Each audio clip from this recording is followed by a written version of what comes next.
it isn't as easy as 1, 2, 3 when you've got, you know, a whole culture, a whole family, a whole system that has been created to be built on your faith. And if you leave that faith, then you essentially have nothing. Hi guys, welcome back to my channel, and also welcome if you are new. I'm so grateful to have you all here. So my name is Akua B, and here on this channel I cover all things faith, culture and encouragement. And in today's video I'm so excited to be doing a book review of Nabeel Qureshi's book, Seeking Allah, Finding Jesus. And you guys know you voted for it in the poll that I posted the other day. I am so excited to review this book. It means so much to me, and also it's come at the right time. You know, it's about time.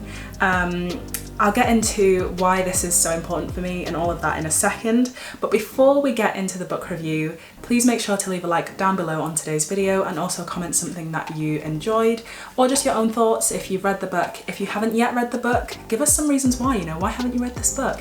And also, if you haven't already, then please make sure to subscribe and click the notification bell in the corner so that you'll never miss a new upload. And let's get straight into it. So this book, Seeking Allah, Finding Jesus, is a book by a man called Nabeel Qureshi.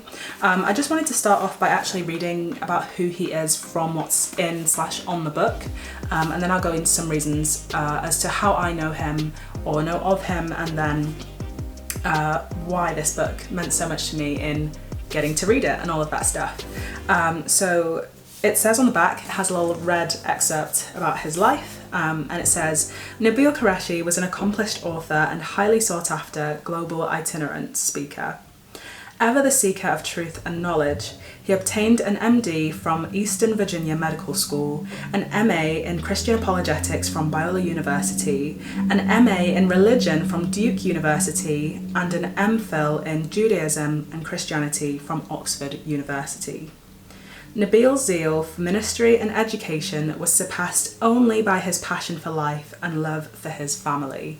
So that is a bit about what it says about Nabeel. It's just a million degrees, so much intelligence, so much just, you know, energy for life, accomplished so much, and obviously touched so many people, and one of those people being me. So I first came across Nabeel Qureshi when I was actually becoming a believer. So across the time that, you know, Jesus was getting to know me and the Holy Spirit was really convicting me, I started to seek out other like-minded people. And, you know, where's the first place that a lot of young people go today? It's the internet. So I was like, oh, let me have a gander for who's, you know, got some good points for, you know, Christianity. And, you know, I was hearing about this thing called a testimony, and I was like, oh, this guy, apparently he was a Muslim and then he became Christian. Like, what? I knew that people just like converted, but I didn't know that, you know, you could be passionate about that. I just thought that maybe, you know, you married into a different faith, or like you did this because, you know, some kind of intellectual reason. I didn't really know the depth of a testimony, a testimony story. So then that is when I first watched Nabeel's testimony on YouTube, the way that he conveyed it. And I was like, I was so enamored by this Jesus. You know, I was just becoming a believer myself, so I was already in a flurry of emotion and experiences myself, but then to actually see that happen to somebody else and in such a big scale, you know, if you know anything about Nabeel's testimony, it's just so profound, and God really moved and showed himself through Nabeel's life, and also so powerfully through his conversion to being a Christian. So he was a Muslim and became Christian. This completely like rocked his world, you know, it was his foundation. He was a devout Muslim, so all of the stuff that you see in the beginnings of the book, and, you know, most of the way through it, is him actually talking about that experience. So how I thought that I'd do this is just read the introduction from the back, read about what the book is actually about. So if you don't know anything about it, you know, this is a good taste for you guys. And if you have read it already, then this is just a reminder about what the book actually contains. So I'm going to just read, you know, the synopsis/blurb on the back, and then I'll get into going through each part. So there's 10 parts, and I'll just break that down with quick summaries about what I enjoyed or things that really hit me from each part of the book, and the chapters within them, and what that really spoke to me with. So yeah, without further ado, let's get into that. So I'm just going to read from the back. It says, an unexpected journey from Islam to Christianity. In Seeking Allah, Finding Jesus, Nabeel Qureshi describes his dramatic journey from Islam to Christianity, complete with friendships and investigations and supernatural dreams along the way. Providing an intimate window into a loving Muslim home, Qureshi shares how he developed a passion for Islam before discovering, almost against his will, evidence that Jesus claimed to be God and rose from the dead. Unable to deny the arguments, but not wanting to deny his family, Qureshi struggled with an inner turmoil that will challenge Christians, Muslims, and all those who are interested in the world's greatest religions.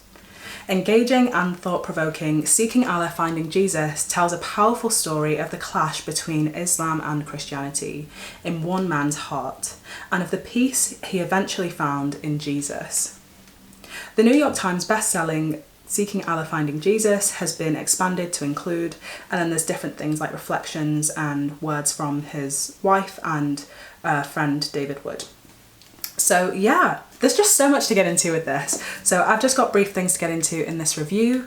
It's not going to be completely thorough, I'm not going to read the book with you, but these are just some highlights that I picked out for this review. If you want me to talk about it in more depth or talk about any of these smaller points in more detail, then please do let me know and I'll be more than happy to make a video on that.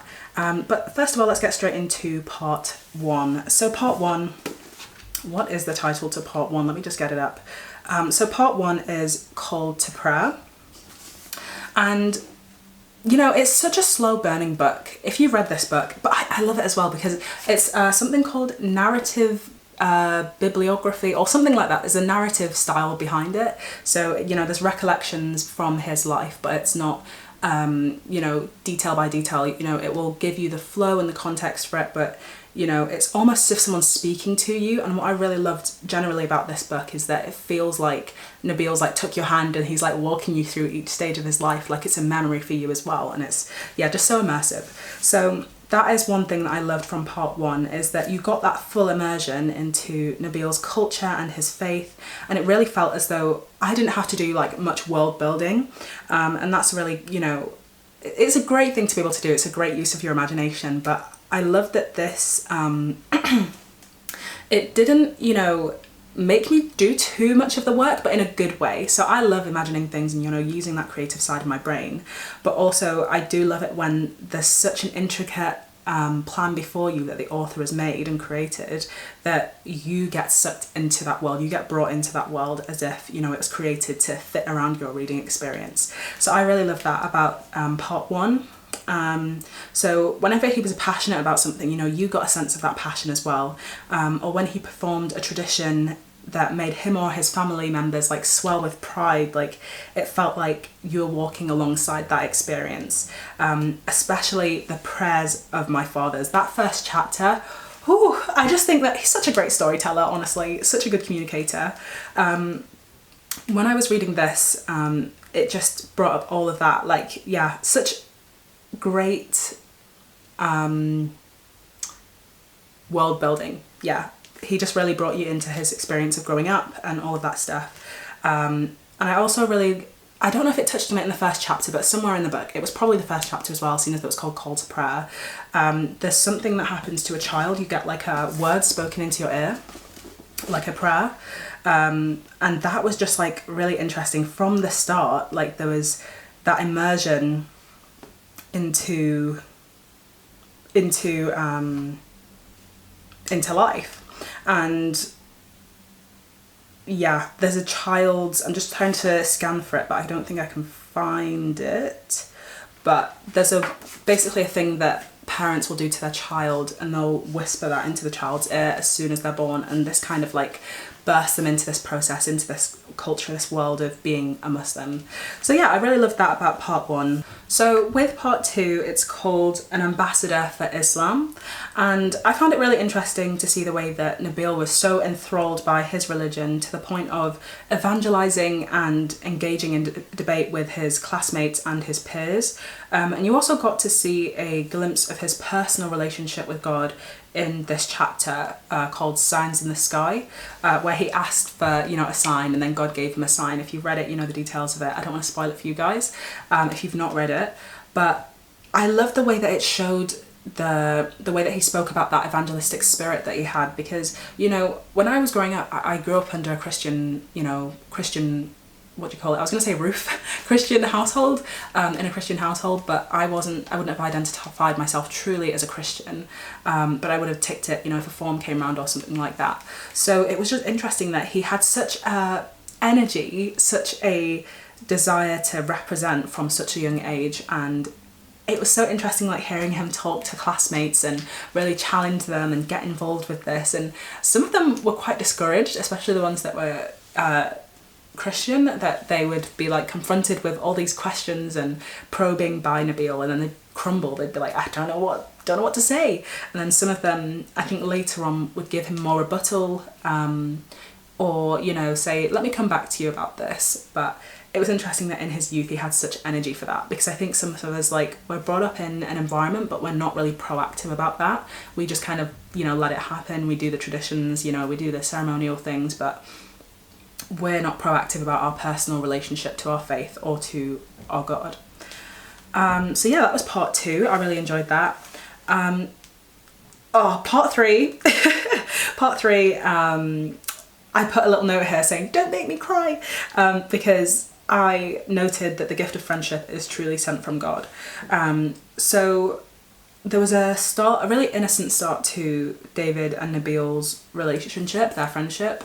David was also a classmate of Nabeel's. They'd share classes, but studied slightly different degrees and things like that.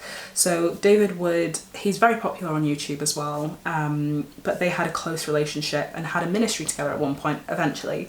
But in the beginnings, they, you know, both shared academics and different faiths, but also had a real desire to evangelize to each other and, like, engage in these discussions and debates and about their differences, about their faith.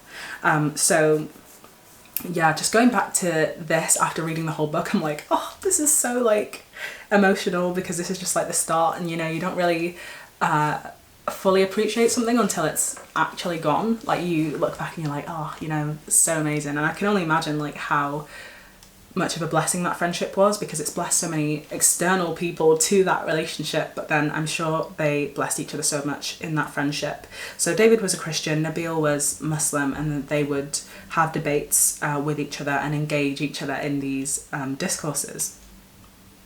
So that was part 3, and part 3 was called Testing the New Testament.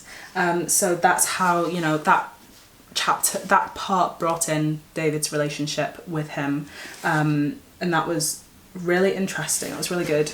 Part 4, this is so one of my passions. That's why one of the reasons I read the book is because I love to talk to people of different faiths and, you know, see why they believe what they do, people of different cultures and experiences in life, and, you know, really try and find common ground, but also examine our differences and the ways in which we can make a fruitful relationship. So I really like to, you know, meet people from different places and backgrounds and lifestyles and all of that stuff. So in part 4, coming to the crux, this was where there was a chapter called Crucifying the Swoon Theory.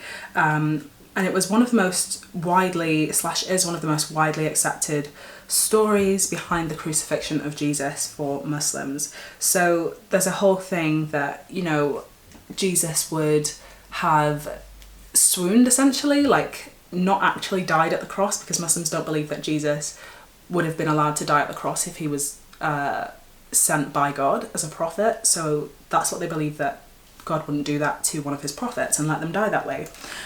Whereas Christians, that's literally what our faith depends on, that Jesus did die on the cross, he did get buried, and he did rise again. And he is God as well. So there's that discrepancy there in the beliefs.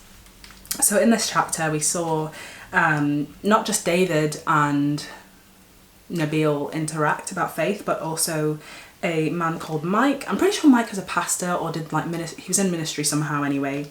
So he was a friend of David's, and there was a debate between Mike and a well-known Toronto Sikh named Shabir Ali on the historical evidence for the resurrection.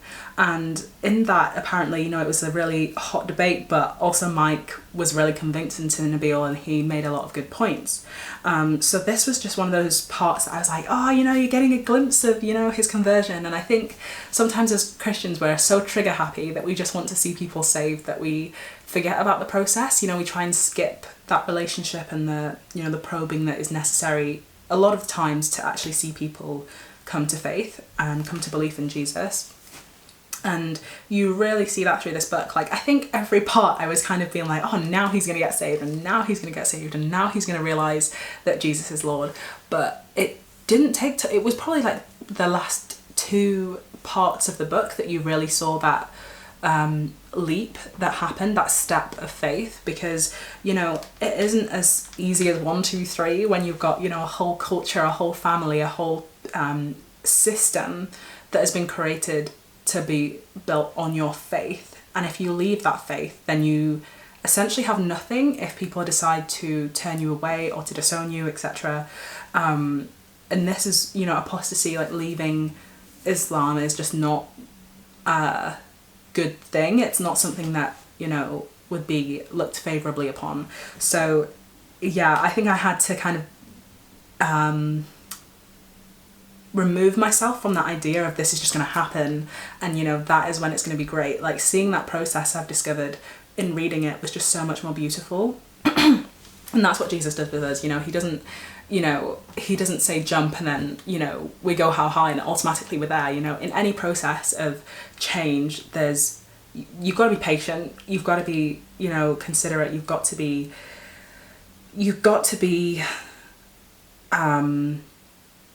willing to see that seed turn into that tree, you know, that mustard seed of faith, you know, and that is really what was there. There was the mustard seed of faith, and then we saw that grow, and that just doesn't happen overnight. So yeah, that was a really great chapter, really great part, that interaction. And, you know, I've learned a lot through this book. In reading it, there's so many things that, you know, will probably take a second or third read to fully absorb into my intellect, but there's so many things that I've learned from this, not just about Islam but also about Christianity and the, you know, historical and scientific evidences for belief in Jesus and the resurrection and all of that kind of stuff. So there's been so many great things that I've learned from it in reading as someone who already would call themselves a Christian. And in part 5, that was called Mortal Messiah or Divine Son of God. So this is a chapter when, you know, there's a lot of debate and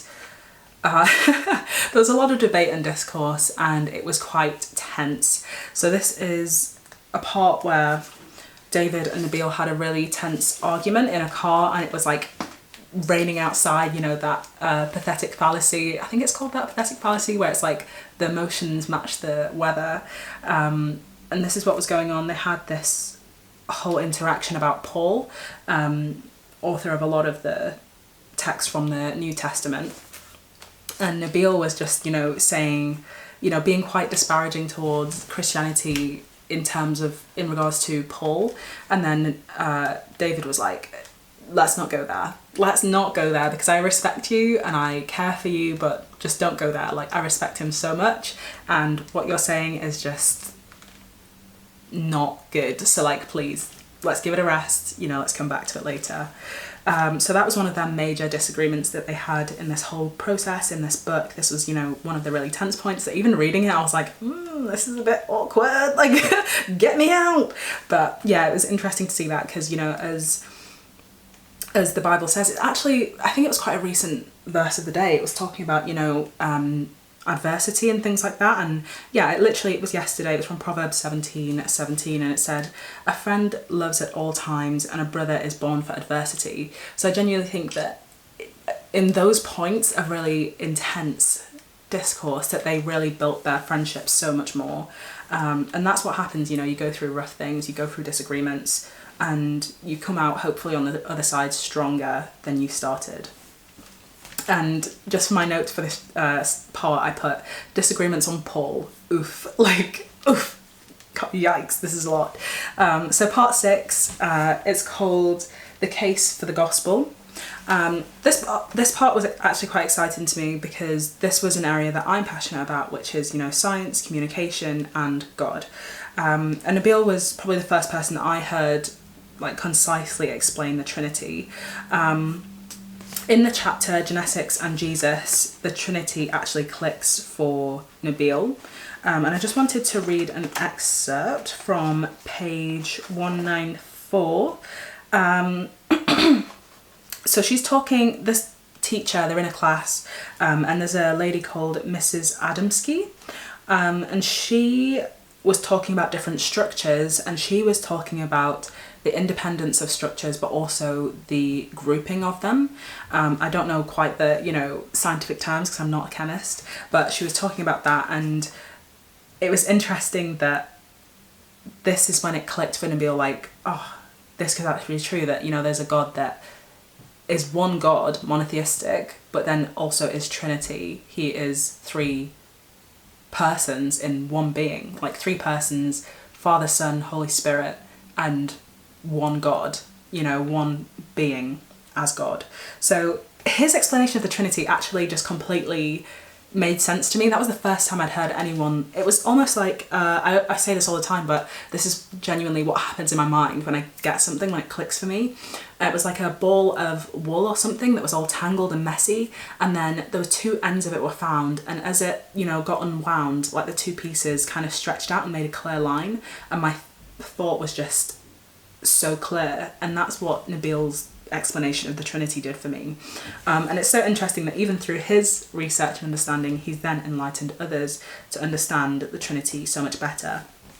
So yeah, that was a really big part for me in his original testimony that I'd listened to online, but also refreshing, it being a refreshment in this book was like really good as well. And it was also great to see where he got his understanding and that click light bulb moment for him as well about the Trinity. So chapter slash, I keep saying chapter, it's part 7.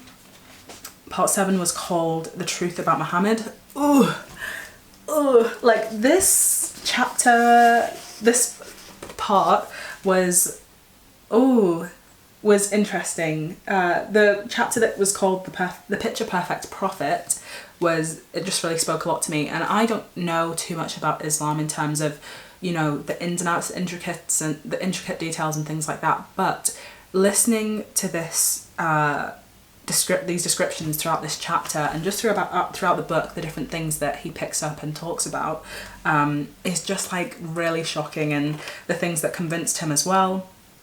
And I'll skip quite briefly over that because that is basically what I got from that. I'll go into more detail about the next part because part 8, which was called The Holiness of the Quran, was actually talking about one of these things in a bit more detail. So it was talking about a verse from the Quran that is repeated a few times, and this is when Nabeel is a bit like, don't really know about this, I really don't want to be involved in this.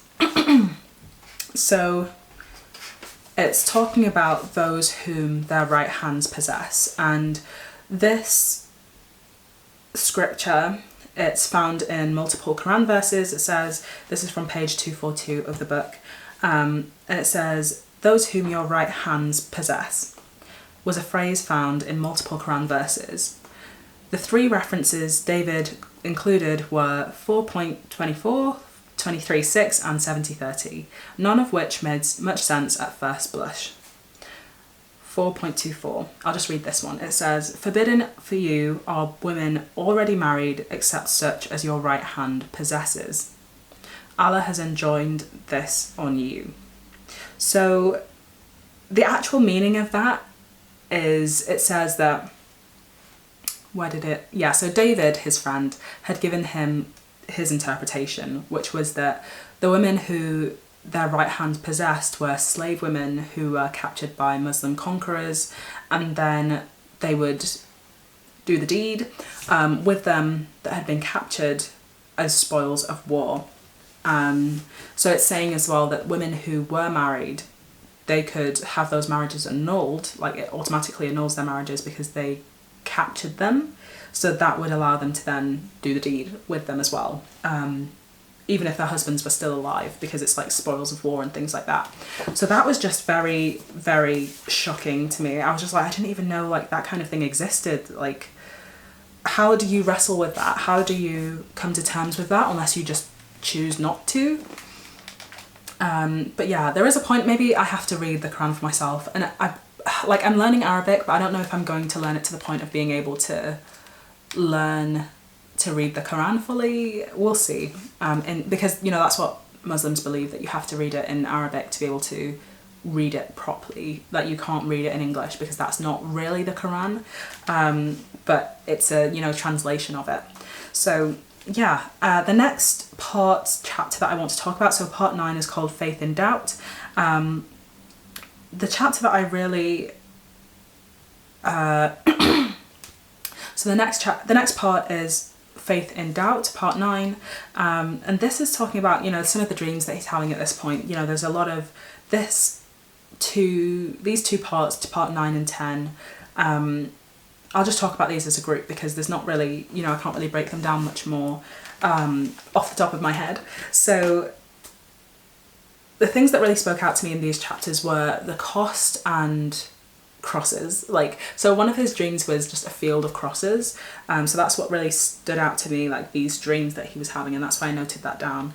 And then the cost was, you know, him choosing to actually decide to take that leap into Christianity and go ahead. And, you know, you see so much inner turmoil and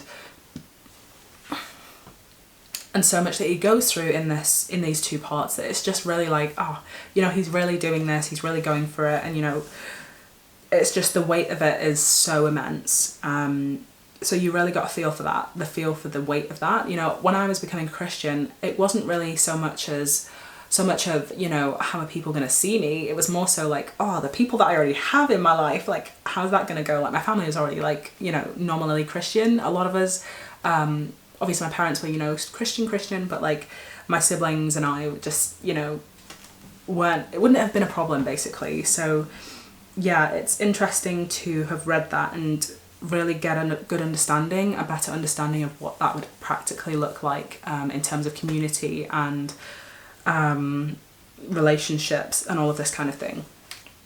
And the last part, I'll just quickly wrap up with this one before this video is too long. The last part was talking about him having all of these dreams. He'd prayed to God for 3 dreams, you know, that was like a sign of significance, that, you know, if you were to get 3 of something, that is, you know, a good sign, that it's a confirmation and all of that. So he had 3 dreams, and those were pretty convincing. You know, if you've not heard of the dreams, maybe look up a video about what exactly they were, or, you know, read the book. The last dream was just really powerful, and he got his mum to interpret the dream for him. So he was asking around, you know, who can interpret dreams, and, you know, I've not really heard of anyone that does it. And, you know, he asked David, and David didn't really know. But he asked his mum because his mum had a good understanding of interpretation through a book that she had, and it was pretty scarily accurate for him. So that dream was really interesting. I know a lot of Christians, or, you know, people of different religions, we have dreams, and, you know, it can be a really huge point of significance for us spiritually, as well as in our practical, you know, everyday lives. So yeah, really interesting chapter. I cried many a time through reading this book, especially towards the end. And yeah, I'm just so grateful that he wrote this book. You know, you have to read it for yourself to like truly get a feel for what he is trying to convey. I think that it's worth the read, and it was such an easy read. I think I got through it in just under 2 weeks or so, like when I first like properly got into it, and I was like, I'm gonna make it my mission to finish it. You know, sometimes you can pick up a book and you're like, oh yeah, I'll read this, and then, you know, you've only read a few pages at the end of a week. But this one I was like, no. And I was like, no, I'm gonna finish it, I'm gonna get through it, and I did, and it was definitely worth the read. So I would definitely read it if I were you, especially if you're, you know, wherever you're from, whatever background. If you're Christian, it's a great way to, you know, understand our Muslim brothers and sisters around the world much better. If you're Muslim, it's, I don't know, like, read it if you're interested about Jesus, or, you know, you're interested to see why someone would actually be changed by Jesus, you know, challenging that idea that he's just a prophet or just a good prophet. So yeah, I think it's definitely worth the read for anybody who cares to read it. You know, definitely has changed my perspective on a lot of things and educated me on a lot of things about Islam. In a lot of good ways as well. It's not just, you know, he became Christian and, you know, full stop. I think it's really great to just learn about the people around you, learn about different religions, and even helps us to evangelize better, honestly. It helps us, you know, understanding is a great tool for evangelism. If you don't understand something, how can you reach somebody? So that is actually something that Nabeel said towards the end as well. He said that, you know, building relationships with people is how you evangelize best. You know, he really appreciated his and David's relationship for that, that they had such a strong bond that, you know, it was great, as a great comfortable space to, you know, challenge each other and really delve into this deeper topic of faith and all of that. So I think it is really cool to understand people, first of all, get to know them, make strong relationships, and, you know, really show Jesus through what you do, what you say, who you are. And ultimately, I think that is the hope for Nabeel. Unfortunately, he did pass away. I'm pretty sure it was from a form of cancer. But I'm so grateful that he got to write this book and distribute it before, you know, that happened. He's just been such an inspiration for me, and I'm sure so many other people. What he left behind was just such a message of, you know, faith, and his testimony is just so powerful. And he didn't just leave behind a powerful testimony, but he also left behind like a great resource. You know, there's so many things that he points you to within the book. There's so many footnotes and further resources that he leads you to. So definitely worth the read. If you haven't already, please make sure to go grab it, read it. Let me know what you think for yourself down below.